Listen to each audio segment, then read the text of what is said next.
ದೇವರ ದಾಸಿಮಯ್ಯ ಭವನ ನಿರ್ಮಾಣಕ್ಕೆ ಶಾಸಕರ ನಿಧಿಯಿಂದ 5 ಲಕ್ಷ ರೂಪಾಯಿ ಬಿಡುಗಡೆ ಮಾಡಲಾಗುವುದು. ಈ ಸಂಬಂಧ ಜಾಗ ಎಲ್ಲಿ ಎಂಬ ಬಗ್ಗೆ ನಿರ್ಧರಿಸುವಂತೆ ಸಮಾಜದ ಪ್ರಮುಖರಿಗೆ ಶಾಸಕ ಮಂಥರ್ಗೌಡ ತಿಳಿಸಿದ್ದಾರೆ. ಜಿಲ್ಲಾಡಳಿತ, ಜಿಲ್ಲಾ ಪಂಚಾಯತ್, ಕನ್ನಡ ಮತ್ತು ಸಂಸ್ಕೃತಿ ಇಲಾಖೆ ವತಿಯಿಂದ ಮಡಿಕೇರಿಯ ಗಾಂಧಿ ಭವನದಲ್ಲಿ ನಡೆದ ದೇವರ ದಾಸಿಮಯ್ಯ ಜಯಂತಿ ಕಾರ್ಯಕ್ರಮದ ಅಧ್ಯಕ್ಷತೆ ವಹಿಸಿ ಮಾತನಾಡಿದ ಮಂಥರ್, ಜಾಗ ಅಂತಿಮಗೊಳಿಸಿದ ಕೂಡಲೇ ಅನುದಾನ ಬಿಡುಗಡೆಗೆ ಕ್ರಮ ವಹಿಸಲಾಗುವುದು ಎಂದರು. ದೇವರ ದಾಸಿಮಯ್ಯ ಕುರಿತು ಹೆಚ್ಚಿನ ಅಧ್ಯಯನಗಳು ನಡೆಯಬೇಕು, ಜೊತೆಗೆ ಪುಸ್ತಕವನ್ನು ಹೊರತರುವಂತಾಗಬೇಕು. ಆ ನಿಟ್ಟಿನಲ್ಲಿ ದೇವರ ದಾಸಿಮಯ್ಯ ಅವರ ಸಂಶೋಧನಾ ಅಧ್ಯಯನಕ್ಕಾಗಿ ಮುಖ್ಯಮಂತ್ರಿಗಳ ಜೊತೆ ಚರ್ಚಿಸಿ ಹೆಚ್ಚಿನ ಅನುದಾನ ಬಿಡುಗಡೆಗೆ ಮುಂದಾಗಲಾಗುವುದು ಎಂದಿರುವ ಶಾಸಕ ಮಂಥರ್ಗೌಡ, ಶಿರಂಗಾಲದಲ್ಲಿ ಕೈಮಗ್ಗ ಘಟಕ ಉತ್ತೇಜನಕ್ಕೆ ಅಗತ್ಯ ಕ್ರಮ ಕೈಗೊಳ್ಳಲಾಗುವುದು. ಸಣ್ಣ ಮತ್ತು ಗುಡಿ ಕೈಗಾರಿಕೆಗಳನ್ನು ಉಳಿಸಿಕೊಂಡು ಆಧುನಿಕತೆಗೂ ಹೊಂದಿಕೊಂಡು ಬದುಕು ನಡೆಸುವಂತಾಗಬೇಕೆಂದು ಕರೆ ನೀಡಿದರು. ನನ್ನ ಅಭಿಪ್ರಾಯ, ಯಾಕೆ ಈ ಜಯಂತಿಗಳು ಮಾಡಬೇಕು ಅಂತ ಸಂದರ್ಭದಲ್ಲಿ ಅಂತಂದ್ರೆ, ನಮ್ಮ ಮಕ್ಕಳಿಗೆ ನಾವು ಹೇಳ್ಕೊಡ್ಬೇಕು ಅಂತ ನಮ್ಮ ಹೇಳ್ದಂಗೆ ನಾವು ಮೂಲತಃ ಎಲ್ಲಿಂದ ಬಂತು, ಯಾವ್ದ್ರಿಂದ ಬಂತು ಅಂತ ಹೇಳ್ಕೊಳಕ್ಕೆ ನನಗೆ ಲಿಟ್ರೇಚರ್ ಇಲ್ಲ. ಇರಂತ ಲಿಟ್ರೇಚರ್ ಕಳ್ಸ್ಕೊಳಕ್ಕೂ ಆಯ್ತಾ ಇಲ್ಲ. ಹೇಳ್ದಂಗೆ ನಾನು ನಮ್ಮ ತಾತಿಗೆ ಕೇಳ್ತಿದ್ದೆ, ನಮ್ಮ ತಂದೆಯವ್ರ ತಂದೆಗೆ, ತಾತ ನೀನ್ ಯಾವ ಊರಿಂದ ಬಂದೆ ಅಂತ. ಸುಮ್ ಕೂತ್ಕೊಳ್ಳೋ ನಿನಗೆ ಗೊತ್ತು ಅಂತ ಈಗ ಮಾತಾಡಿದಾಗ ನನಗೆ ಮೂಲತಃ ಎಲ್ಲಿಂದ ಬಂತು, ಹೆಂಗಿಂದ ಬಂತು. ಈಗ ನಮ್ಮ ತಾಯಿ ಮನೆಯಿಂದ ಸ್ವಲ್ಪ ಬ್ರಿಟಿಷ್ ಫ್ಯಾಮಿಲಿಯಿಂದ ಒಂದು ಸ್ವಲ್ಪ ಅನುಭವ ಜಾಸ್ತಿ ಇತ್ತು. ನಮ್ಮ ಸಾಕಮ್ಮ ಕುಟುಂಬದಿಂದ ಅವರೆಲ್ಲರೂ ಡಾಕ್ಯುಮೆಂಟೇಶನ್ ಮಾಡೋದು. ಯಾಕಂದ್ರೆ ಸ್ವಲ್ಪ ಓದಕ್ಕೆ ಗಿಡಕ್ಕೆ ಎಜುಕೇಶನ್ ಬಗ್ಗೆ ಒಂದು ಸ್ವಲ್ಪ ಗಮನ ಜಾಸ್ತಿ ಕೊಟ್ಟು, ನೀವು ಹೇಳಿದಂಗೆ ಕಷ್ಟಪಟ್ಟು ರೈತರು ಕೆಲಸ ಮಾಡ್ಕೊಂಡು ಬಂದಿರೋದವ್ರಿಗೆ ಮೂಲತಃ ಏನು ಗೊತ್ತಿಲ್ಲ. ಯಾಕಂದ್ರೆ ದಿನನಿತ್ಯ ತಿನ್ಕೊಂಡು ಕೆಲಸ ಮಾಡಲಿಕ್ಕೆ ಒಂದು ಅವಕಾಶ ಅಂದ್ರೆ ಅವತ್ತಿನ ಪರಿಸ್ಥಿತಿ ಇತ್ತು.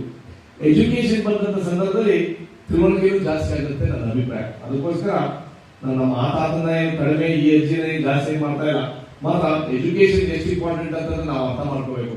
ಎಜುಕೇಶನ್ ಇಲ್ಲ ಅಂತಂದ್ರೆ ನಮ್ಮ ಮಕ್ಕಳು ನಮ್ಮ ಮಾತು ಕೇಳ್ತಿರ್ಲಿಲ್ಲ ಅಂತ ನನ್ನ ಅಭಿಪ್ರಾಯ. ಅದಕ್ಕೋಸ್ಕರ ನಾವು ಸಮಾಜದಲ್ಲಿ ಮುಂದೆ ಬರೆಸಬೇಕು ಅಂತಂದ್ರೆ ಎಜುಕೇಶನ್ ಮುಖಾಂತರನೇ ತಿಳುವಳಿಕೆ ಹರಡಬಹುದು ಅಂತ ನನ್ನ ಅಭಿಪ್ರಾಯ. ಬರೋದ್ಸಲಿ ಮತ್ತೊಮ್ಮೆ ನಿನ್ನೆ ರಿಪೋರ್ಟ್ ಮಾಡೋದು ಜಾಸ್ತಿ. ಯಾಕಂತಂದ್ರೆ ರಾಜಕಾರಣಿಗಳು ಏನ್ ಮಾಡ್ಬಿಡ್ತಾರೆ ಅಂತಂದ್ರೆ ಫಸ್ಟೇ ಭಾಷಣ ಮಾಡ್ಬಿಟ್ಟು ಹೋಗ್ಬಿಡ್ತಾರೆ. ನಾನು ಇತ್ತೀಚೆಗೆ ಏನ್ ಮಾಡಿದ್ದೀನಿ ಅಂತಂದ್ರೆ, ನನ್ನ ರಾಜಕೀಯ ಅನುಭವದಲ್ಲಿ ಅಂದ್ರೆ ಒಬ್ಬ ನಿಮ್ಮ ಜನಪ್ರತಿನಿಧಿಯಾಗಿ ಅವಕಾಶ ಮಾಡಿದಂತ ಸಂದರ್ಭದಲ್ಲಿ ಯಾಕೆ ನಾನು ಫಸ್ಟ್ ಮುಖ್ಯ ಭಾಷಣಗಾರರಿಗೆ ಕೇಳಕ್ಕೆ ಅಂತಂದ್ರೆ ಕಲಿಬಹುದು ಅಂತ ಒಂದು ಸ್ವಲ್ಪ ನನಗೆ ಅವಕಾಶ. ಇಲ್ಲಾಂದ್ರೆ ಏನಾಗುತ್ತೆ ಹೇಳಿದ್ರೆ ಮುಖ್ಯ ಭಾಷಣಗಾರರು ಒಂದು ಗಂಟೆ ಹೊಡಿತಾರಪ್ಪ, ಯಾರಪ್ಪ ನೋಡ್ತಾರೆ, ಬೇರೆ ಪ್ರೋಗ್ರಾಮ್ ಫಿಕ್ಸ್ ಮಾಡ್ತೀವಿ, ಊಟ ಟೈಮು, ಈ ಟೈಮ್ ಆ ಟೈಮ್ ಅಂತ ನೋಡೋಂಥ ಸಂದರ್ಭದಲ್ಲಿ ಬೇಗ ಭಾಷಣ ಮಾಡ್ಬಿಟ್ಟು ಹೋಗ್ಬಿಡ್ಬೋದು ಅಂತ. ಅಲ್ಪದಲ್ಲಿ ಈಗ ಮಡಿಕೇರಿ ಕ್ಷೇತ್ರ ಅಂತಂದ್ರೆ ನಂದೇ ಅಧ್ಯಕ್ಷತೆಗೆ ಎಲ್ಲ ಕಾರ್ಯಕ್ರಮಕ್ಕೆ ಕೊನೆಯ ಭಾಷಣಕ್ಕೆ ನಮಗೆ ಕೊಡೋದು.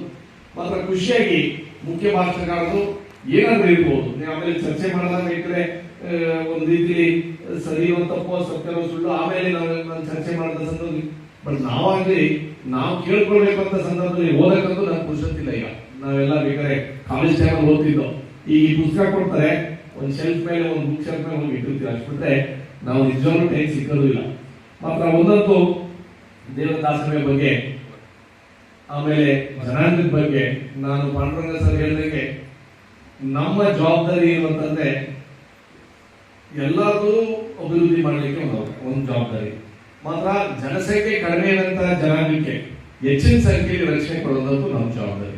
ಜನಸಂಖ್ಯೆ ಜಾಸ್ತಿ ಇರೋರಿಗೆ ನಾವು ಅಕ್ರಮ ಆಗ್ತೀವಿ ಅಂತ ಎಷ್ಟೋ ಜನಕ್ಕೆ ಯಾವುದು ಅನ್ನೋ ರಾಜಕಾರಣ ಮಾತ್ರ ನೀವು ಹೇಳಿದಂಗೆ ನನ್ನ ಕಡೆಯಿಂದ ಆಗಿರ್ಬೋದು, ಸರ್ಕಾರ ವತಿಯಿಂದ ಆಗಿರ್ಬೋದು, ಯಾವ ರೀತಿಯಲ್ಲಿ ನಮಗೆ ಜನಾಂಗಕ್ಕೆ ಮೇಲ್ ತರಲಿಕ್ಕೆ ಅವಕಾಶ ಸಿಗಬೇಕು ನೀವು ಹೇಳಿ. ಆ ತರ ಸಂಪೂರ್ಣ ನಾನು ನಿಮ್ ಜೊತೆ ನಿಂತ್ಕೊಂಡು ನೀವು ಹೇಳಿದಂಗೆ ಆ ಜಾಗದ ವಿಚಾರದಲ್ಲಿ ಯಾವ ರೀತಿಯಲ್ಲಿ ಅನ್ಯಾಯ ಆಯ್ತಾ ಇತ್ತು, ಅವ್ಯವಹಾರ ಆಯ್ತಾ ಇತ್ತು. ಯಾಕಂದ್ರೆ ಒಂದು ರೀತಿಯಲ್ಲಿ ಒಂದು ಸಣ್ಣದಾಗಿ ಒಂದು ಆರ್ಟಿಐ ಮುಖಾಂತರ ನೀವೇನ್ ಕೇಳಿದಿರ, ನಮ್ಮ ಜಿಲ್ಲಾಡಳಿತ ವತಿಯಿಂದ ಒಂದು ಎನ್ಕ್ವೈರಿ ನಡೀಲಿ ಅಂತ ನನ್ನ ಅಭಿಪ್ರಾಯ.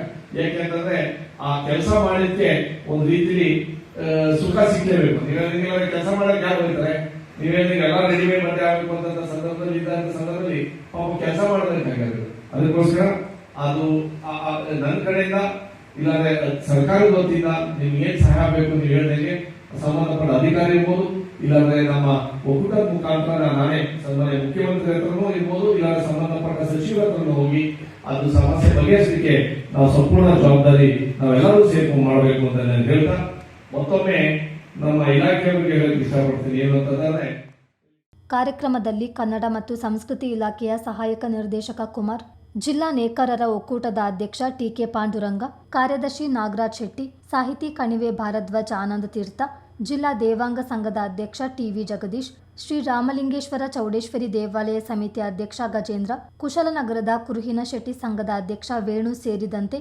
ಮತ್ತಿತರರು ಉಪಸ್ಥಿತರಿದ್ದರು.